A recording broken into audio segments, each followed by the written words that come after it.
L'intrus de Claude Boujon, éditeur L'École des loisirs. Le soleil se levait. Dans leur trou, au pied de la colline, les ratinos terminaient leur nuit. Tout à coup, un tremblement de terre les secoua comme feuilles au vent et les réveilla en sursaut. Le plus audacieux alla jusqu'à l'entrée pour voir d'où venait cette secousse. « Coucou !» lui fit un éléphant qui le regardait gentiment. Les ratinos sortirent pour examiner cette montagne de chair qui avait ébranlé leur demeure. « Toi, tu n'es pas d'ici, lui dirent-ils. Tu nous déranges. Tu ferais mieux de rentrer chez toi. » L'éléphant fit la sourde oreille. Comme tous les jours, les ratinos se rendirent au point d'eau pour se désaltérer. La grosse bête les suivit et d'une seule goulée avala tout le liquide. « Bonjour la soif !» s'écrièrent les ratinos scandalisés. Puis, l'éléphant fit pipi. Et alors là, bonjour l'inondation !« Horreur, horreur !» s'indignèrent les arrosés. « Rentre chez toi !» Le pachyderme obstiné ne voulait pas quitter ces drôles de petites bestioles. Il les suivait partout. Les pauvres ratinos devaient faire très attention à l'endroit où ils mettaient les pieds. L'accident pouvait arriver à chaque instant. « Hé, l'écraseur, rentre chez toi !» protestaient les promeneurs affolés. Le gros empoté n'en faisait qu'à sa tête.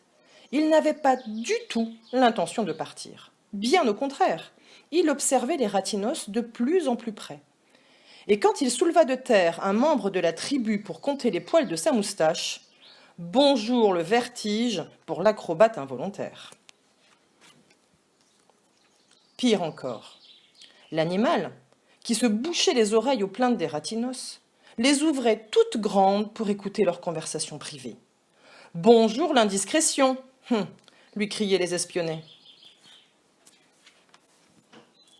L'éléphant exagérait, il le savait. Pour se faire pardonner, il se mit, comble de malheur, à les embrasser l'un après l'autre. De quoi vraiment vous ôter la parole. Le soir tombait. Les ratinos se croyaient tranquilles pour la nuit. « Oh, enfin seul !» se réjouit l'un. Serait-il parti sans quitte un autre ? Hélas non, soupira un troisième, j'ai aperçu sa trompe pas très loin. Cruelle méprise. Ce n'était pas la trompe de l'éléphant qui se balançait pas très loin. C'était le grand serpent noir, mangeur de ratinos, qui était en chasse. « À l'aide ! À l'aide !» crièrent les moustachus. Heureusement, l'éléphant têtu était toujours là.